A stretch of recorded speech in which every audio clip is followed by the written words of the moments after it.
Dr. Elliot Dasher. And that has 4 quadrants: biological or physical health, psychospiritual, interpersonal, and worldly. And the 3 people who are presenting tonight cover the map. Definitely, most definitely. I'd just like to start with a land acknowledgement. It's a formal statement that recognizes and respects the indigenous people as the traditional stewards of this land. So that all will know, we acknowledge that this land where we live is the ancestral homeland of Nurch, the indigenous people who were forcibly removed. We respect the enduring and nurturing relationships that exist between the people of land. We aspire to heal by being in balance with the land and respecting it in a living way, as did Nurch.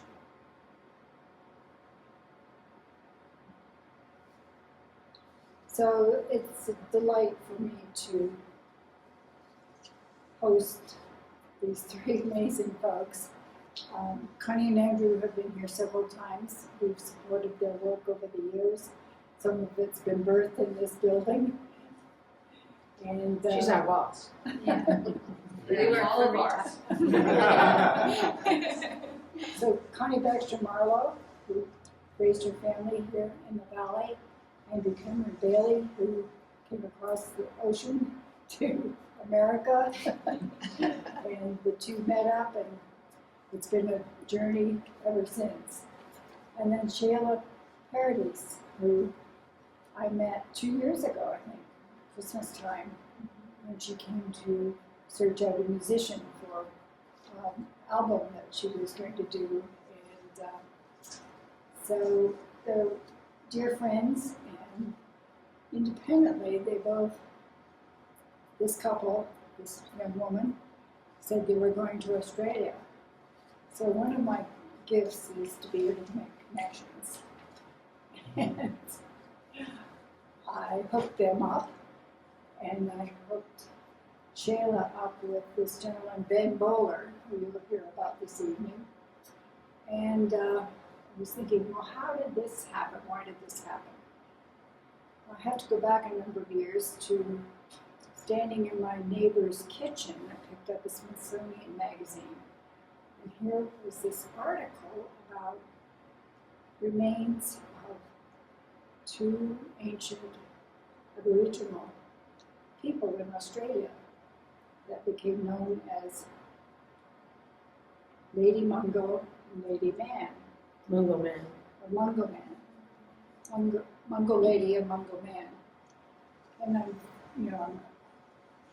a history buff and archaeological buff and everything, so I just devoured this article and read about this gentleman, Jim Bowler, who discovered these remains back 50 years ago. And I filed that away. Very interesting, fascinating. And back in, we were in Crestone, 2018, we went to a meeting in Crestone, Colorado, with some interspiritual group that I've been connected with over the years, and Connie and Andrew came, and lo and behold, here's this guy, Ben Bowler, Australian. And his dad is Jim Bowler. So that was my beginning. The rest is history. The rest is history. You'll learn a lot more about this And connection. you're going to hear about this tonight from Connie, Andrew, and Shayla, and you'll hear more about their lives and how they came together and what they're up to. Welcome. Thank you, Rita. So we're all connected through Rita Marsh. And so we'll introduce ourselves a little bit and sort of set the stage, and for this time of Dreamtime. And the name of this event is called In Search of the Future Down Under. Andrew and I are filmmakers and photographers and writers, and as many of you know, we've spent extensive time with indigenous peoples of the Americas and Africa, and have made some films and written some books, and we've seen the insights that the native people, indigenous peoples, are carrying for humanity, for the future.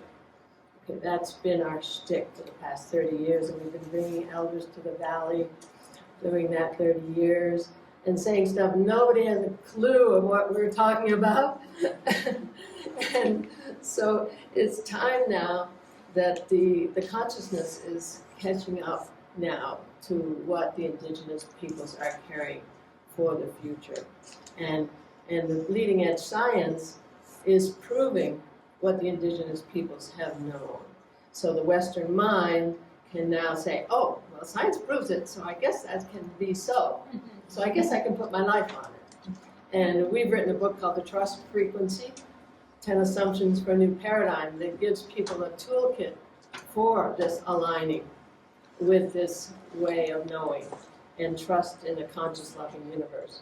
So Spirit has ramped up the interconnectedness, and it was a big call that took us to Australia, a major call, through the bowlers and through various people we'd known, etc. And money showed up for us to go, and we were filming the sequel to our first film, which was In Search of the Future, What Do the Wise Ones Know? The sequel is In Search of the Future 2, The Only Way Out Is Up. So this whole connectivity with Shayla was just a big part of that, and all the magic that happened in the 3 months that we were just in Australia. And so I'll turn it over to you, Andrew, to flesh that out, and then Shayla, and then we'll get on with the program. Okay. So firstly, welcome and thanks for coming. This is a beautiful turnout. We know a number of you, and it's really good to see those who we know and new friends. Welcome to our network here. I just want to mention that the ancient remains in Australia that Rita just mentioned turn out to be how old? The answer is 42,000 years. Now think about 2,000 years ago, Jesus. We think that's a long time ago. Try 42,000. Think about what was going on in Europe 42,000 years ago. We don't know. We don't really know what was going on in Australia 42,000 years ago, except for as a result of the discovery of these two burials. One was a cremation, and one was a ceremonial ritual burial with red ochre. There's no red ochre for hundreds of kilometers from a burial site. So clearly it was a very sophisticated, very advanced human, fully human culture 42,000 years ago in Australia. Just absorb that for a second. That's the backdrop of this evening's presentation. And in some of the imagery we'll be sharing with you, you'll meet some of the present-day descendants of those ancient people in Australia. My personal background goes back to, I grew up in South Africa. I have a degree in social anthropology from South Africa, a very sophisticated university that really studied a lot of the native cultures of Africa. The people who were not mentioned because they were extinct, I put quotes under the word extinct, because if there's 300,000 of you living in 5 countries, I don't think you're extinct. But they were believed by science to be extinct. And I think you've heard of those people through the film, The Gods Must Be Crazy, right? The so-called Bushmen, the sand Bushmen of the Kalahari, who carry ancient DNA going all the way back to the beginning of our species. And there are DNA studies and so on to back that up. And then migrations came out of Africa, traveled through Asia, went east, others went west and ended up in England and in the Americas. But some of those who went to Asia, it turned out, made their way across water all the way to the country we today call Australia. So that's a little backdrop on what we're presenting tonight, the antiquity, the extraordinary beauty of that country down under, and the adventure that the 3 of us have just had down under. What do you have to say? Hi, everybody. My name is Shayla Paradeis, and we'll connect how all of this connected as we go through the presentation tonight. But my background is that I love the earth, and I've loved it so much that I haven't really been able to steer my life in any other direction. And a few years ago, 2 years ago, I would say, it kind of feels like life just turned my life upside down and shook me out to get me out of my comfort zone and in full service to what the earth is asking. And it was in that form that I catapulted to Australia. And we'll share more on that. But I've had the blessing of walking country. I've walked 18,000 miles by myself across land. And now I can hear song from the earth, and I know about our hearts and how we have a heartbeat and the earth has a heartbeat and how the sky has a dream and how we get to walk right where they come together. And yeah, we'll share more of that as we go. That's it for me. So when she uses the word earth, you're going to be introduced to a term called country, which she used. Okay, the Australians have a completely different language from ours. I mean, the white fellas have a completely different language from ours. I wanted to take Australian as a second language because it's so cool. It's so cool. They abbreviate everything. It makes Americans so boring. Anyway, the Aboriginals, which Aboriginal actually means of the original, from the original, but it's right now it's politically incorrect because it's been said that it means not normal or something. But in fact, it is a term of honor, but it's now used indigenous. And so they have a language. And I'm going to introduce you to this language from a white fella. See, there's black fellas and white fellas, okay? And that incorporates ladies and gentlemen. So that's just what it is. And there's mobs, okay? There's not tribes, there's mobs. You're a mob who showed up tonight. So Yeah. Mob. Yeah. It's just a term that's used, a mob. Here it's like the mafia. So I'm going to introduce you to it in the words of a white fella, but very poetic. And so open your hearts and minds to this poetic description, and we'll go from there. What's the title of it?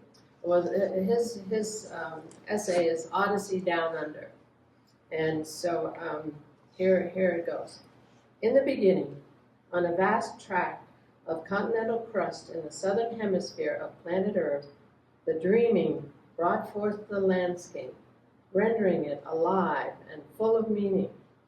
It animates the landscape still, its power stirred constantly by human song, journey, and ceremony. Past and present coalesce in these ritual bursts of energy. Creatures become mountains, which become spirits that course again through the sentient lands and waters. People visit country, listen to it, and cry for it. They sing it into being. They pay attention to it. They crave its beneficence and that of their ancestors. Their very souls are conceived by country. Life's first quickening is felt in particular places, and they become anchored forever to that beloved earth. Now, Andrew's going to give you a little interpretation, a little insight, and then I'm going to read another Is there anyone paragraph. in the room who is not familiar with the term Dreamtime? You've all heard of Dreamtime. So that is a beautiful poetic description of the Dreamtime, which is, shall we say, the Aboriginal way of actually conceiving and perceiving reality. I'm going to tell you a quick little story about me. When I was about 20, I just graduated from university with my science degree before I did the anthropology material. And I was supposed to know something about quantum physics because my degree was in chemistry, mathematics, and physics. And part of that was quantum physics. And I had a sense that I hadn't really grokked it. I hadn't really got it. I had a strong feeling that my professor didn't either, and how are you going to teach something if you don't get it yourself? So I'd heard these words, I'd read this stuff, and it was very counterintuitive back in my science training. Fast forward 3 years, and I'm in the middle of social anthropology studies in what was then called comparative religion. I was very interested in the spiritual or mystical understandings of indigenous people.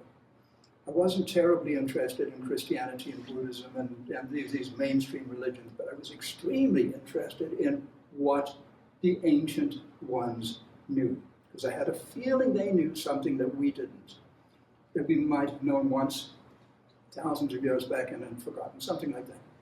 So I'm reading this big fat book called A Reader in Comparative Religion, and the most fascinating chapter in it was on the Australian Aboriginal Dreamtime.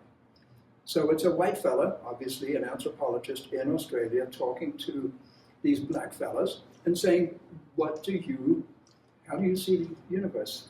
Where did we come from? All of those cosmic mystical questions. And as I got deeper and deeper into it, I realized that something was going on in me. Firstly, it was very poetic, even though it was channeled through an anthropologist, and it was obviously there were language issues, and there were, the anthropologist probably was an Anglican or something, so there's ways people don't necessarily transmit with clarity, but really it got to me in a very profound way. It actually literally changed my life, because I suddenly realized that what these people were saying or communicating was, and the way I expressed it is this: pure poetic quantum physics. If you have an understanding of current cutting-edge physics, it's the same darn thing as these folks have been talking about forever. They knew it, they lived it, their ancestors knew it and lived it. And so it was a moment for me, and in many a talk that we've given together, I've told that story. And now, having just come back from down under, whoa, does that have a little more depth to it? Yeah, so thank you. There's a second paragraph from this beautiful man. We got to know him quite well, Tom Griffiths. We three spent good time with Tom and a group of other scholars, really. And so this, what Connie just read, I regard that as sort of the dream time. And here's the science. Yeah, and I'll just follow up with that, as many of you may know, that our book, The Trust Frequency, is an indigenous cosmology, quantum science synthesis, because all the native people, the American native people that came into my life, I saw this reality through them. And then someone asked me if I'd read The Holographic Universe by Michael Talbot. 3 people asked me, the third person put it in my hand, and I actually read it, and I'm like, oh my God, it's explaining what Wallace Black Elk and Grandmother Bertha and all those folks have been trying to communicate. So here we have it, that the science is catching up, but it can't prove the heart and the spirit and the sacredness of life. And that's what the native people are bringing, and the application of it that they've applied in their tribal ways in the past. So here's this next paragraph. The stars are our ancestors, lighting up their campfires across the night sky. The universe exploded into being 14 billion years ago and is still expanding. As it cooled and continued to inflate, an opposite force, gravity, organized matter into galaxies and stars. Everything was made of the elements forged by stars. Around billions of fiery suns, the interstellar dust and debris of supernovas coalesced as planets, some remaining gaseous, some becoming rigid rock. Earth, with its molten core, its mantle of magma, and a dynamic crust, was born. The planet is alive. So that takes us to Shayla, who's going to take you on a journey. She's going to sing you a song and then take you on a journey. I could use some help with a little bit of a drum beat if you guys are willing.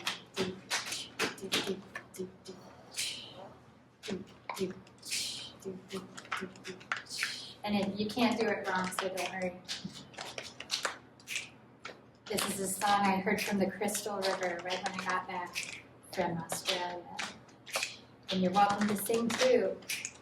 Again, you can't do it wrong. For stability, I think about the part of me that's on the ground. And for levity, I think about the part of me that's in the air. For stability, I think about the part of me that's on the ground. For levity, I think about the part of me that's in the air.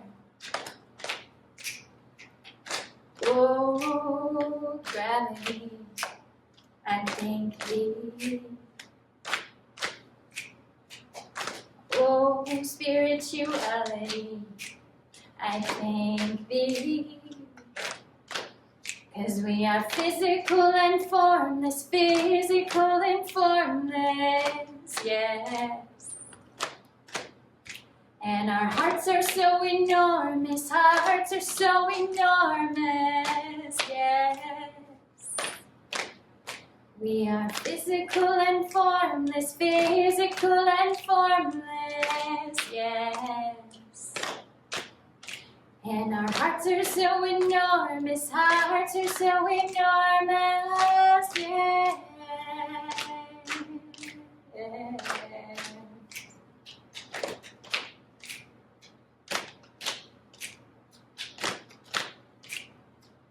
For stability, I think about the part of me that's on the ground. Just really let it come into your body. And for levity, I think about the part of me that's in the air. For stability, I think about the part of me that's on the ground. And for levity, I think about the part of me that's in the air. Oh, gravity, I thank thee. Oh, spirituality, I thank thee. 'Cause we are physical and formless, physical and formless, yes. And our hearts are so enormous, hearts are so enormous, yes. Oh, we are physical and formless, physical and formless, yes. And our hearts are so enormous, hearts are so enormous, yes. Thank you.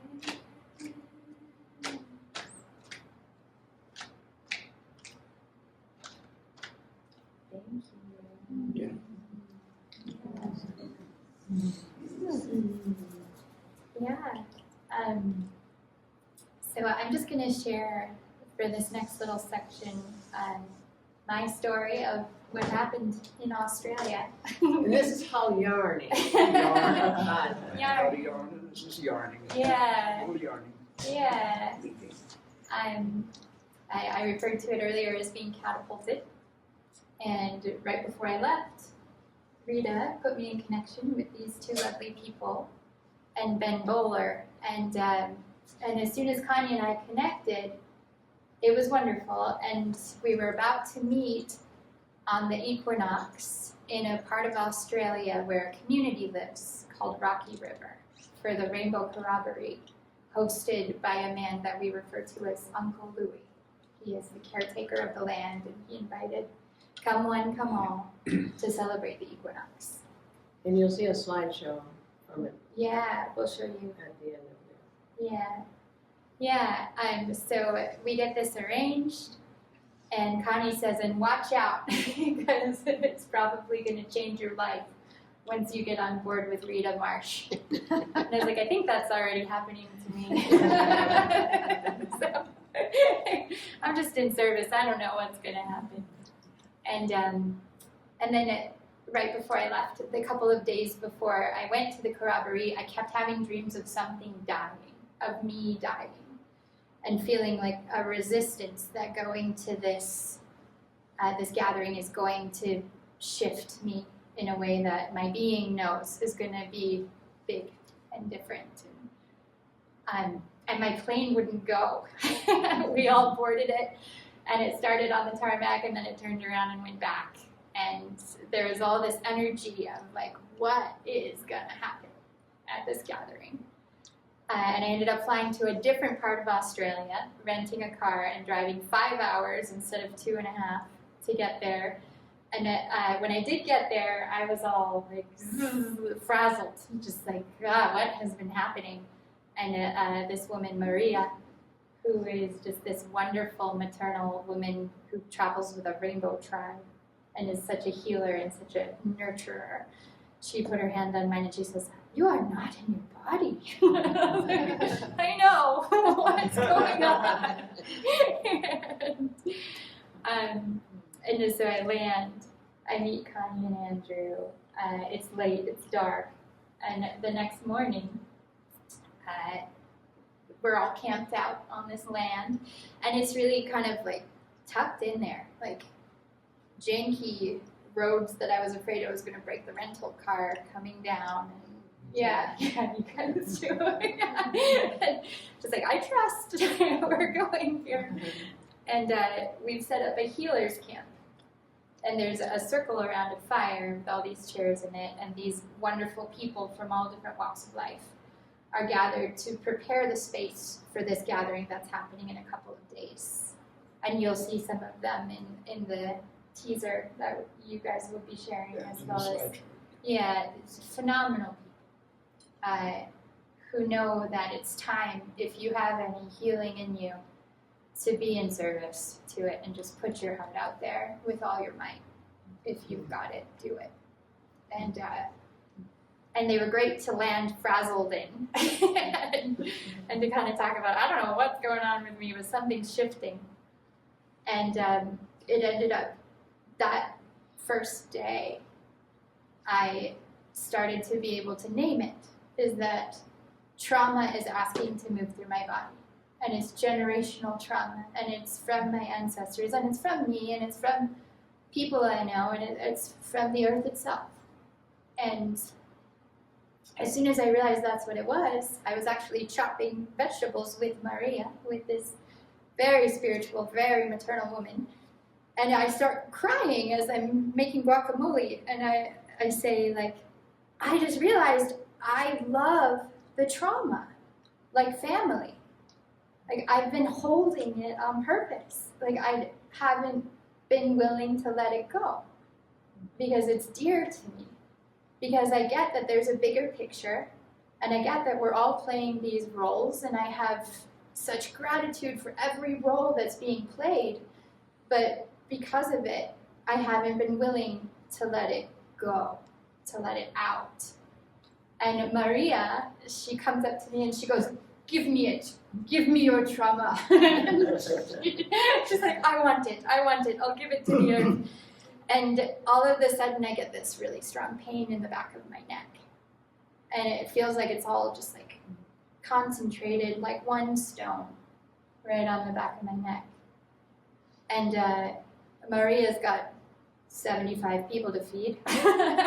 So she passes me off to this woman called Feather, who provides ceremony over me. And we go down to the river, and she uses many different modalities: chants, breath work, feathers, and water.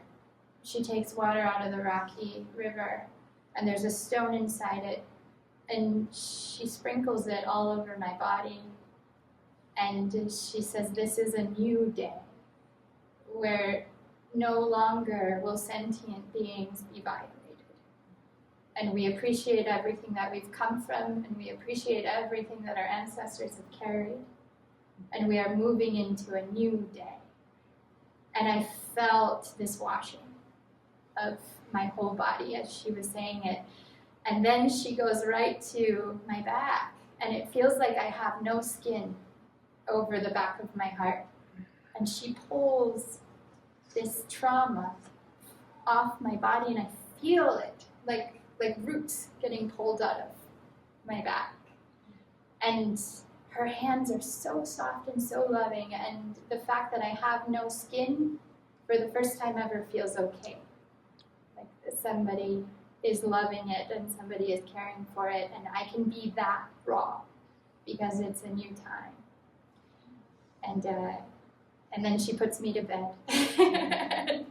And the next morning, when she sees me, I wake up different. Like everything feels different. My chemicals feel different. The light around me is different. And she sees it as soon as she walks up to me and just starts laughing and crying. And we embrace and just say, it is a new day.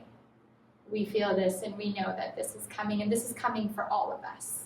Is this opportunity to give the trauma to the water and let it be washed. And this is the first night of ceremony. And now there are, 150 people maybe? What do you I'm think? guessing between 100 and 150. It was impossible to count because the only time everybody came together was in the dark. Yeah. With a huge fire and all the smoke and all these people turning into animals. Yeah. We'll see in the. Yeah. Does everybody know the term corroboree? So a corroboree is a native Australian dance gathering where they're gathering, they do all these different dances and they all have different meanings, and you might be a kangaroo, or you might be an eagle, or you might be a goanna, or a snake. Yeah. Anyway, it's pretty different Yeah. and very transformational, and most of the people were white fellows, in fact. So there was a small cadre, how were there, 15 or 20 Of the elders.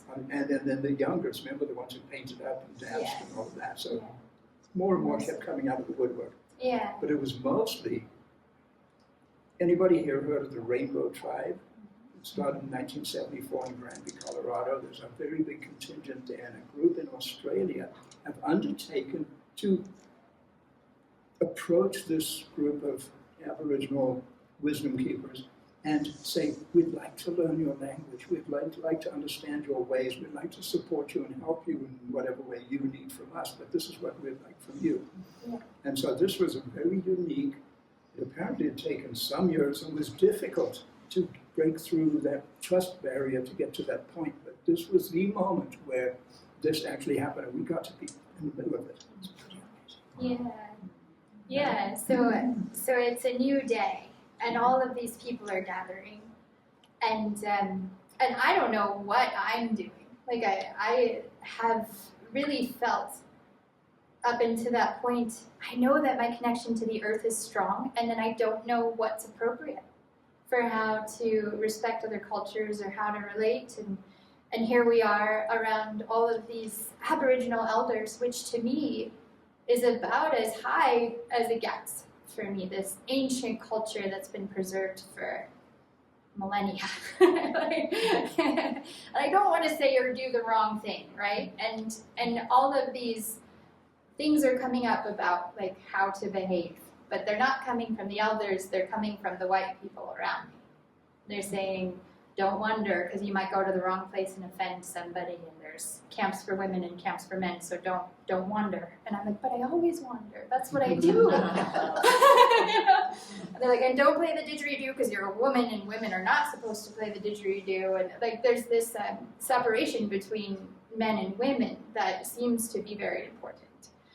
And I don't know how I feel about that. I mean, I've had my trauma around that growing up, and so I'm just kind of like this, like, ooh, I hope I'm doing right. I don't know how I got invited to the healers camp.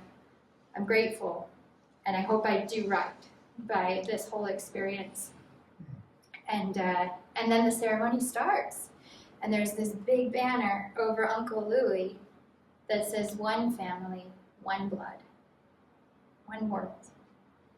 And that's my language. That's what I know. That's what I hear from the earth, is this idea that we need to stop doing that. You're this and I'm that, and you did that to us and we did that to whom. And the earth is really ready for us to let all of that go. And that's what I hear about all the time, is it doesn't matter. It doesn't matter who did what to whom. You are me and I am you. So what difference does it make? And I don't mean to bypass it, or it's just that it needs help moving. It needs help going downstream. And this is something that I understand, and especially freshly now in this new day that I'm experiencing. And then Louis starts sharing the creation story. And it's about the first teardrop falling from the sky on the highest mountain and falling down the mountain to make the river. And the river being the generous carrier of the most painful human thought and washing it out to sea, where it gets cleansed and replenished forever. And here I am, I'm like, I know that. that's running through me right now. And Colin, the man who sang that powerful song, said he had the exact same experience on that day. He said, I got here, and then on my second day, all this trauma just came washing out. And he does this incredible presentation for us, and I don't know if we'll have film of it today, but it's about turning your entire being around and turning away from violence, turning away from story, turning away from your fear, and getting into your heart. So I'm just feeling like, wow, like I couldn't be more in line with this, but I'm still getting yelled at by all the white people for doing things wrong. Until I met this woman named Ria, who sings to the river. And she's getting a doctorate degree in singing to the river. And as soon as her and I came together, magic started happening. And she started calling me the woman of the forest, which I've never been called before, so that's so sweet. And we created song together, and we went for a swim, and it felt like we were mermaids. Has anybody ever seen the film Walkabout? Do you remember when the woman goes bathing, and just how beautiful it is and how natural it feels? We were living that, and swimming in the women's area, in this real calm spot of the river, and I opened my eyes underneath the water, and everything was a combination of yellow and green, this new color that I had never seen before. And then we swam over to the rocks, and we sang to the river, and we shared song, and then everything started to feel really beautiful between her and I. And as we were walking back to camp to meet up with everybody, I asked her, what would you want from me? Like, how would you like me to go back to my people and share what I've experienced here? What would your hopes be? And she said, it doesn't work like that. We don't want anything from you. You just be. Right now, that cicada is listening to you. Right now, that magpie is interacting to who you are. And the birds told us about you. So you don't have to do or say anything.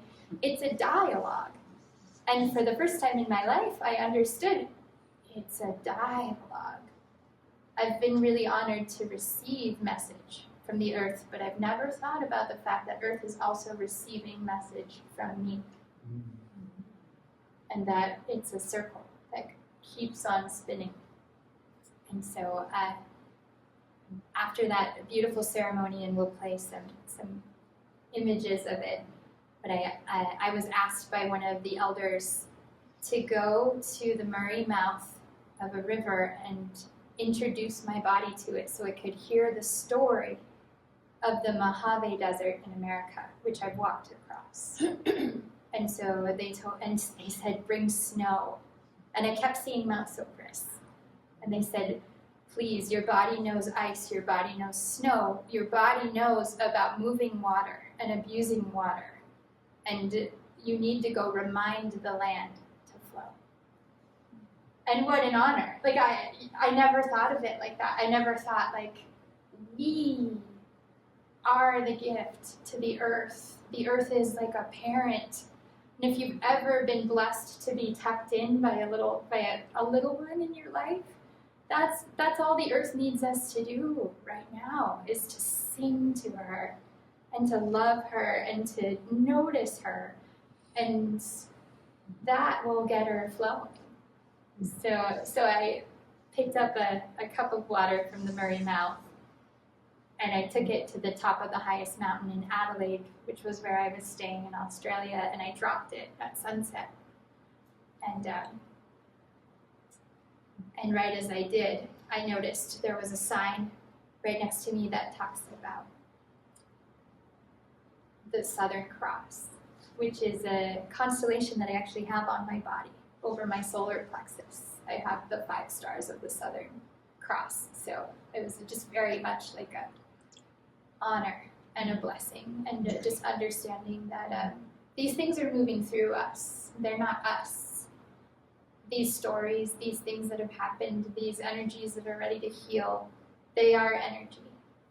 And I'm so honored to get to play a role and really just kind of get out of the way so that things can flow as they naturally do. That this connection we're afraid of losing is not losable. We are nature, and nature is us.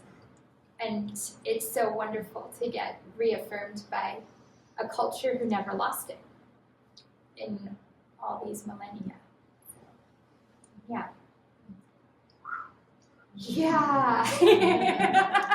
Let's all just take a deep inhalation and just feel that. And if you guys don't mind, I would love to share a song that I received from the earth right after those moments on my way to a gathering.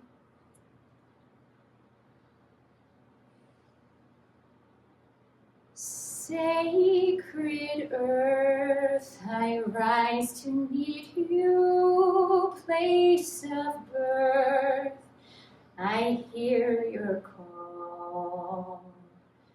To the fight no more, forever place, where the land has set us free.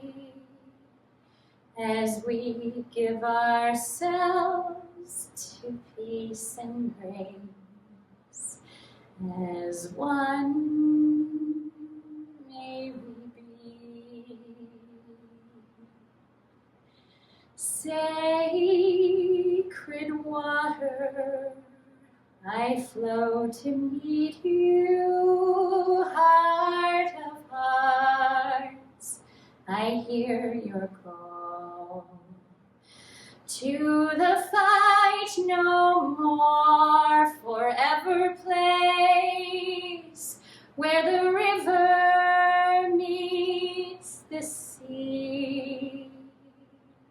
As we wash the tears upon our face, as one may we be. Sacred sky, I walk to meet you, breath of life, I hear your call. To the fight no more, forever place, where the eagle goes to sea, in a boundless world of light and space, as one may we be. Sacred fire, I bow to meet you, morning star, I hear your call. To the fight no more, forever place, where the dream has set us free. Eternal witness of human grace, as one we will be.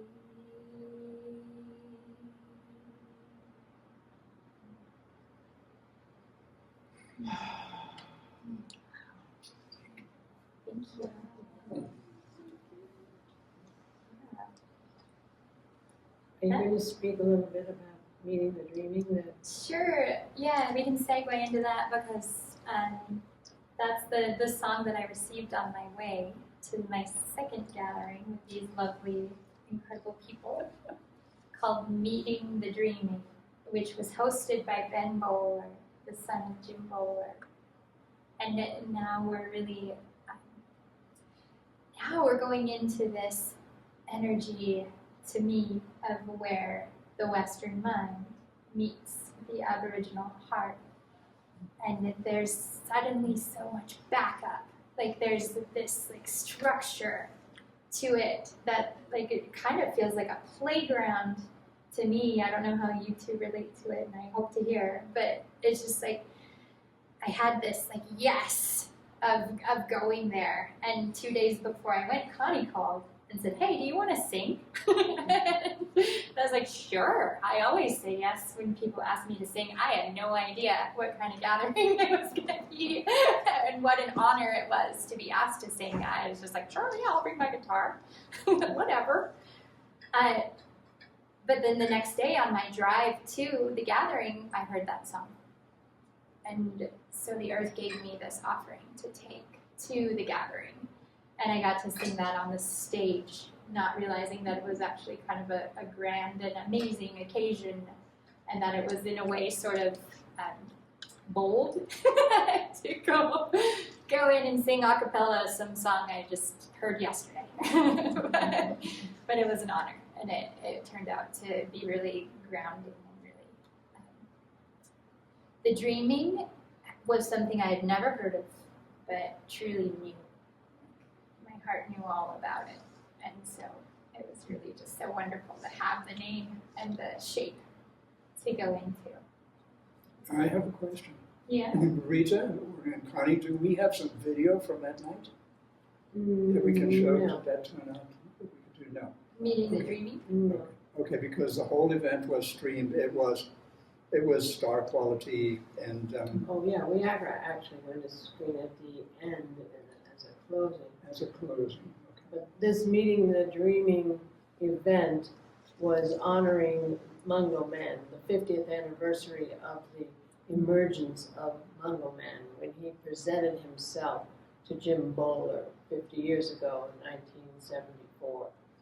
And there had been an earlier meeting on the exact day that he had emerged, that Andrew and I had been invited to at Lake Mungo. This is a region in Australia, in the center of Australia, or center of southern Australia, where these skeletons emerged that we mentioned earlier.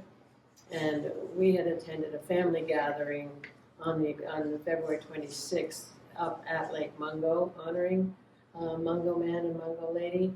And this was a public celebration on the 12th of April in Peninsula Hot Springs down below Melbourne, and which is a very, very special place, a very special land. And so I told Jenny Bowler, who was a daughter of Jim Bowler and sister of Ben Bowler, that Shayla was coming and that she was a singer. And Jenny said, "Call her. She's got to get on the schedule. There are not enough women on the schedule." So I called, and she said sure, and she was gifted this song and came on stage and sang this beautiful song. And then at the closing of that event, there was a poem expressed by an Aboriginal elder, and it flowed into the singing of Imagine. So we're going to close this evening with that. But meanwhile, do you think it's time now? Well, Yeah.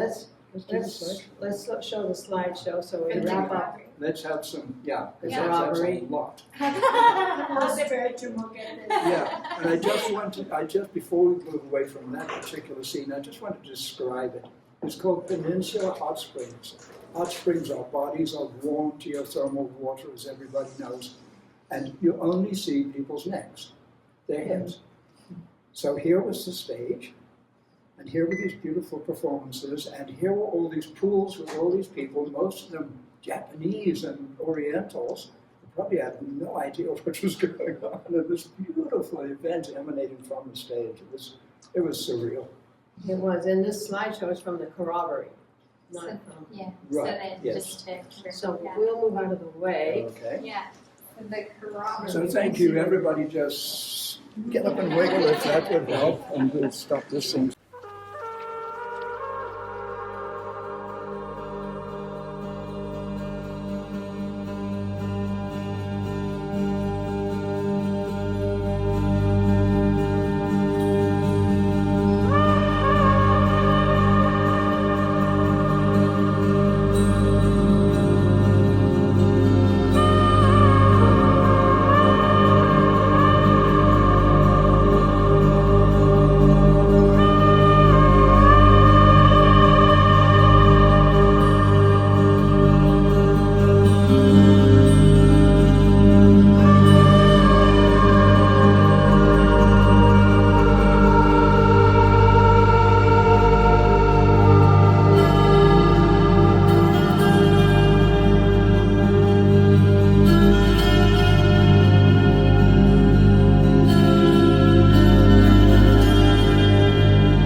Welcome to Melbourne. Virgin Australia acknowledges the traditional owners of the land on which we fly to and pay our respects to elders past, present and emerging.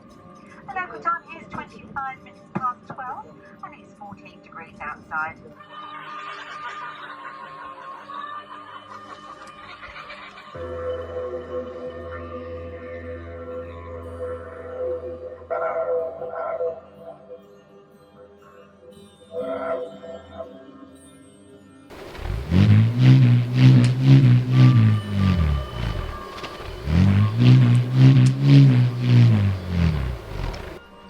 Nagalburi, welcome and greetings to all my relatives from Australia and across the oceans. I wish to acknowledge the Vidigal people of this land, the traditional custodians. Nangali na Banyalang Minyambu Jugan. I belong to Banyalang Minyambu country. Nangali Garama Banyalang Minyambu Jugan. I respect Banyalang Minyambu country. Wanajanjama Marlow Gunagala Banyalang Minyambu Gitabu Naraw Jugan. Don't do no wrong around here. The world, as we all know, is in very sick and sorry state. For me, the answer is always in the past, and it's around connection to ancestors and going right back to the connection of ancestors. Now, the ancestors from all over the planet, all over Mother Earth, cared and shared and nurtured Mother Earth and protected it. My people lived in this country they call Australia now. We lived here. Different races, different tribes, different languages. But we were one people. We had ceremony, we had dancing, gathering, marriage ceremonies. We traveled all over this country. But we asked permission to go into someone else's land. My wish, my dreams for a better future, for a better world is that we as human beings look at each other and not see that we're at competition with one another, but we are here on the same planet, in the same space. We need to be able to understand that without understanding each other and wanting to make sure that we all have access to clean water, good air, plentiful food, and that I think how we share and share the space, share country. Yingala. Hello. Nga ngedingi. Nga yin yurubur nga guyan. Nga yurubur nga jugan yin. My name is Spirit Possum, Spirit of the Night. Nga nga ngalengaji nga wajilega. Nga barakaya na guria nga wajile nga budrun. A message and a story from our Dreamtime story. A sacred story. Nga nga babrugan. Nga barakaya na gongun nga baligan ni. Nga wajilega. Nga budrun nga. A story about the beautiful one in the Ansamoria. I walk in two worlds, and one of them is my family world, my Indigenous world, directly from my mother and my grandmother, my aunties and my sisters. And it's a strength. I walk with a power there, but then I have to do that within the westernized world. I have to walk as an Aboriginal woman in that world, and it can be confronting for those that I share that path with. Humanity finds itself at a juncture in time that its very existence depends on it. The notion of this way and that way, your way and my way, the right way and the wrong way, isn't serving humanity as a whole to ensure and maintain and uphold not only the human right of dignity, but the ecological balance with purpose of dignity to maintain, preserve, protect land, waters, people and culture. I'm a member of the stolen generation, and that means I'm an Aboriginal woman that was removed from my family as a baby. I was only 8 months old, and I'm one of 13 children. And as part of being a member of the stolen generation, my name was changed. I was born Joyce Lee West, and then my adoptive family changed my name to Joy Makepeace. You know, we've got a beautiful blue planet, and this blue planet needs us to look after it, clean up our mess.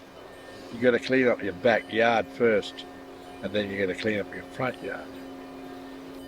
To these ancient lands we've come, from once, where it all begun. And so we began by planting a seed. On this sacred land we breed, and growing a tree of infinite possibility. So perhaps it's time to end the division that had us on a course of collision. So let us embrace our new vision.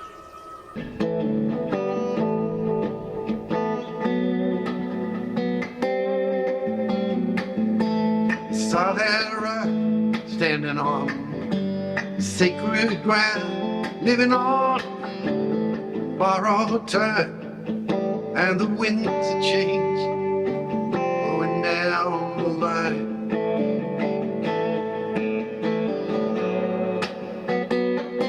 right down that line.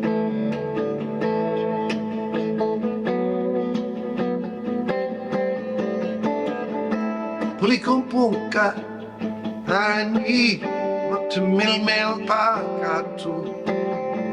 Yantukurunka, Harani, Warpaka, Chaparani, Warpaka Ringani.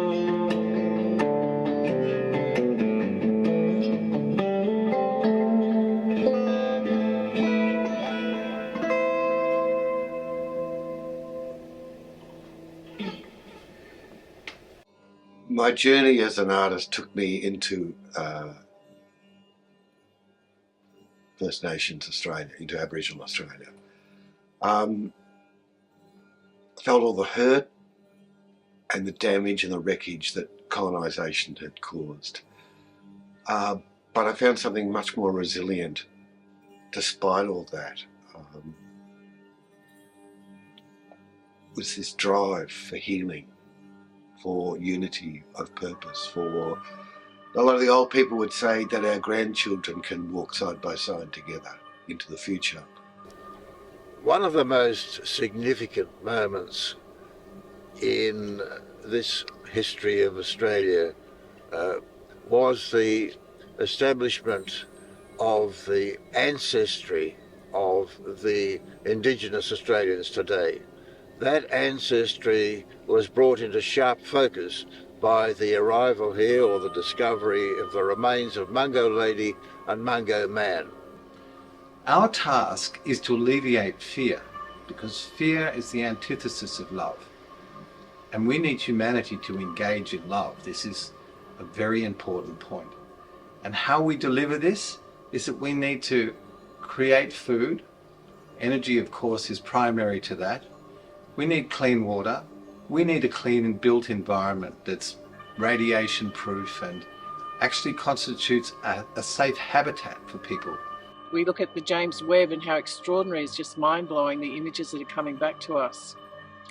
And so beginning to get stepping into a new, if you like, a dreaming story that's integrating ancient wisdom and the brilliance of science that has been flooding the planet over particularly the last 50 years, that with so much information, so much knowledge. I believe that women hold the key to actually create a shift on the planet right now. A key that holds the solutions to regeneration, to balance, and to harmony. The key are inner capacities that have been laying dormant for a very long time that are now ready to be expressed and experienced. I am very passionate about the role of mothers and their duty to bringing children into the world. And I feel that we have just so much knowledge and awareness that has not yet been discovered, I don't think, in a sharing kind of way. I think women are very powerful. Lulu was an 80-year-old senior keeper of the sacred law, Aboriginal in the Kimberley region of Western Australia, when I met him. He asked me to work with him to write, and his people, to write one book. And they were people who did not read or write. And I laughed, I said to him, "But you people don't read or write." And he laughed and he said, "No." He said, "That's what you fellas do." He said, "But we've got the original knowledge." And one of the things that I see is importance is that connection to country. And in terms of sustainability and caring for nature, I think we can look to First Nation knowledges and connections. And for me, I look at, instead of the 3 R's of reduce, reuse, recycle, I see the 3 R's as respect, relationships, and reciprocity. My parents, Catherine and Makasha Roski, they co-founded Hummingbird Community in New Mexico about 26 years ago. And I went to Oroville, India when I was 12 for the first time and had a relationship and along over 3 decades. Spent my first year of high school there and lived in Oroville.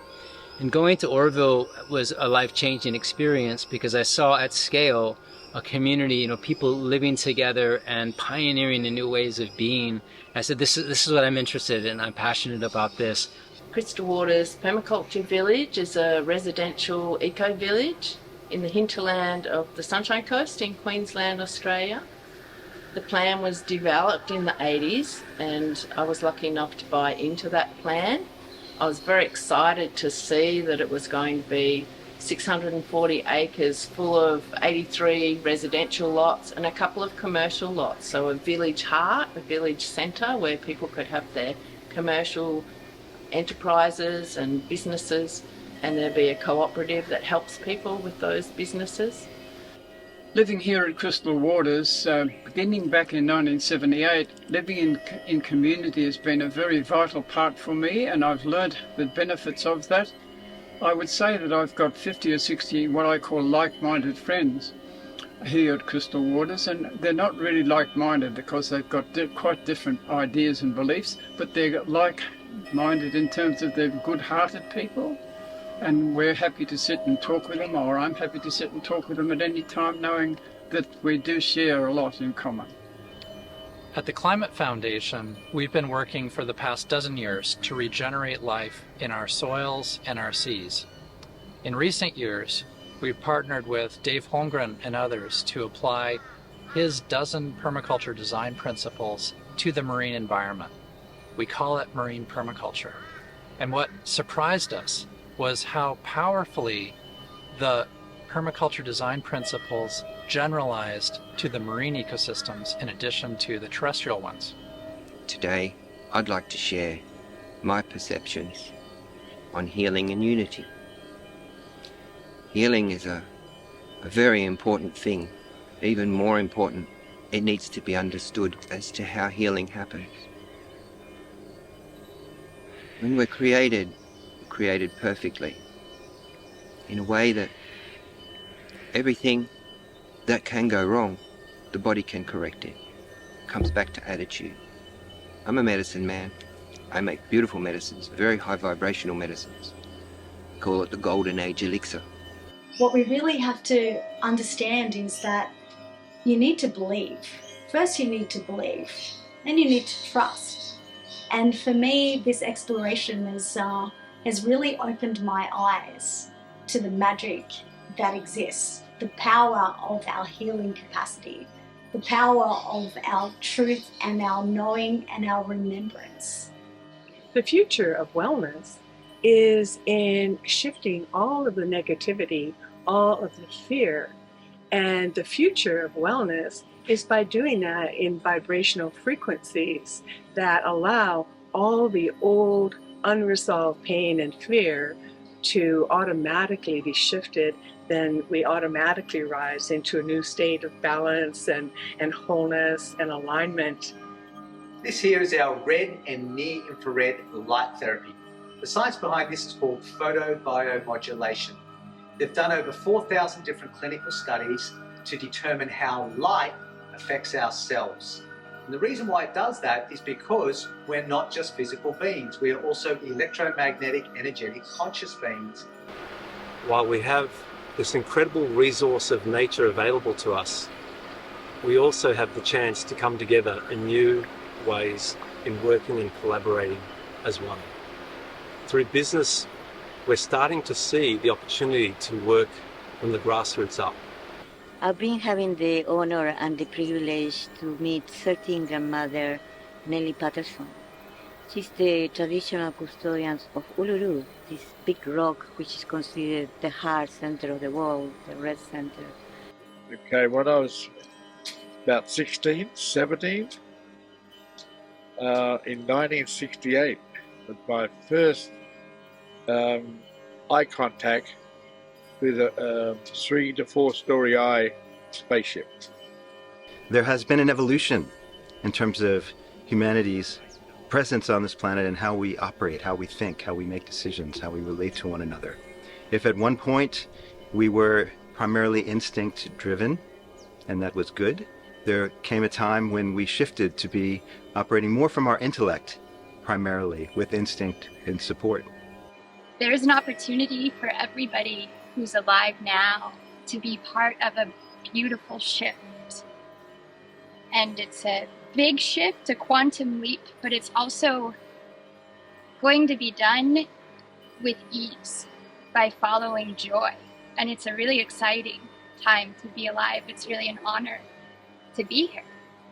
And as nature becomes, I believe, a louder and louder teacher as each day goes on, I feel like what's seeping up through us cannot be stopped. All we need is love, sang John Lennon many years ago, 50 years ago. I've been very interested in the subject of love since then, and it's a complicated subject and I can't hope to talk about it in detail. But one of the key things that are important to me is the connection of love with responsibility. It's all about love. It's as complicated and as simple as that. It's about relationship to yourself, to each other, to the earth. It's a responsibility as human beings to take those things seriously. It might seem simple to say that all you need is love, but it is true. Making the choice to actually love yourself, each other and the earth, and taking that decision seriously and acting on it is really an important part of what makes us human beings. So we're, yes, on this threshold. We're at a turning of the age. We are clearly at a time of great consequence on this planet, and everyone's vision matters, everyone's action matters, every choice we make, everything is amplified because of the consequence of this moment. So we humbly go within. We go into nature. We draw upon our spiritual traditions, indigenous wisdom, faith-based traditions, spiritual, mystical resources of humanity are vast, vast beyond measure.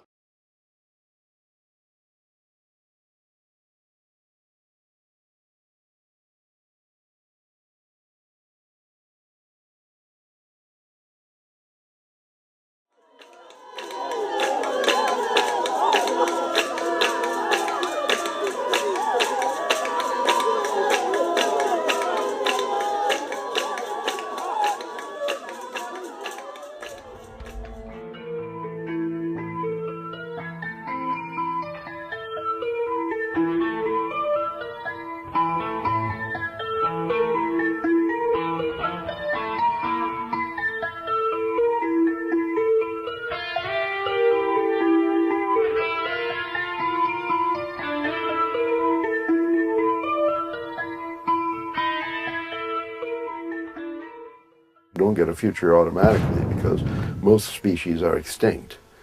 And our species certainly seems to be approaching extinction. Many people have been concentrating on the Mayan calendar, which we all know ends December the 21st, 2012. The Mayan calendar predicts that in the year 2012 there will be the end of life on this earth as we know it now. The elders I've worked with in Guatemala, they say we came from the stars, which would make us all extraterrestrial. So you're saying that we are not monkeys, they're not going to become monkeys, or we are not coming from the monkeys? Everything out there is spiritual. This is a spiritual world, a divine world. All things, seen and unseen things, originate from this great power. We can't live really spiritually healthy or physically healthy or mentally healthy without love. What could a new consciousness bring to life on this planet? Wake up and be aware. Do something. Change your way of life. If we believe in scarcity, if we believe in separation, we will create poverty, we will create war.